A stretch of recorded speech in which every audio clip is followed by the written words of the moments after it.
The frame's all new? Yeah. So it's a longer wheelbase. It is a longer wheelbase. The rake angle is a little bit more. And you have upside down forks at the front. The tires are different. Sizes are different. But bigger tires now. Okay. The rear is 150, I think, but I don't remember numbers. But not an 18. 16 and 18, I think. Yeah. Okay. Super.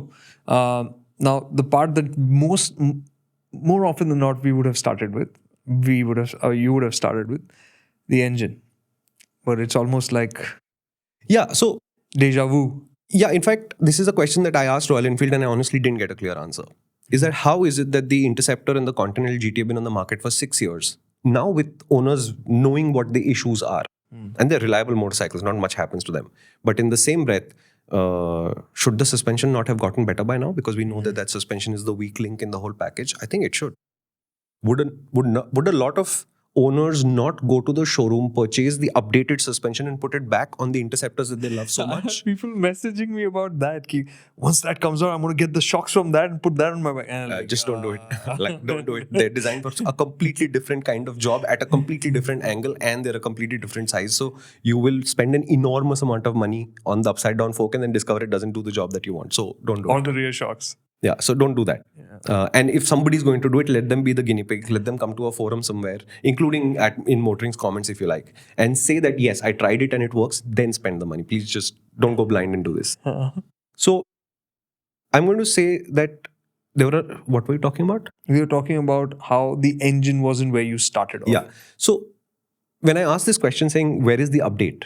6 years is a long time for a motorcycle to remain almost literally unchanged in the market.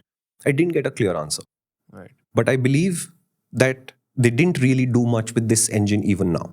They had to repackage some parts. Like if the tank has changed in shape, then there has to be an airbox has to adapt to the new shape. If they're going to make a new motorcycle which has new packaging, then some parts will change. So that exhaust, as you can see, is much longer, etc., etc. So obviously there's a new exhaust. Because there is a new tank, there has to be a new airbox, which means that the intake routing also has to be changed.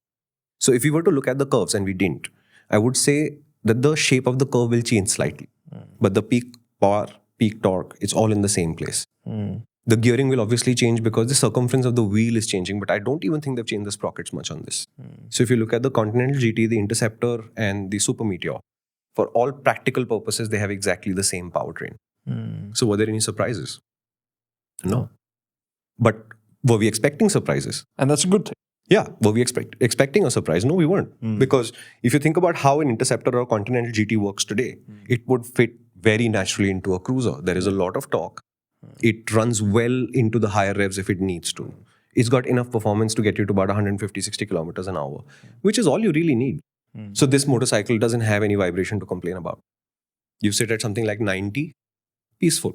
It doesn't feel like it's going super fast. It doesn't feel like it's going slowly. It doesn't feel like there's any sense of strain. You're just sort of gliding along, which is exactly what a cruiser should do on good roads. Jaisalmer had some good roads, and on those, it just settled down and went. Would you not be able to do this at 120? Yes, of course you would.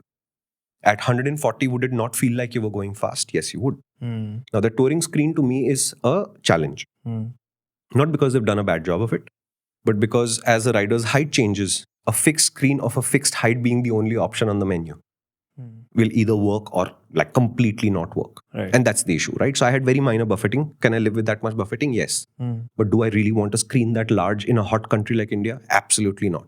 That was the brochure. Would you like to see the real product? For that, you have to head to the MotorInc channel, hit subscribe, and then watch the videos there.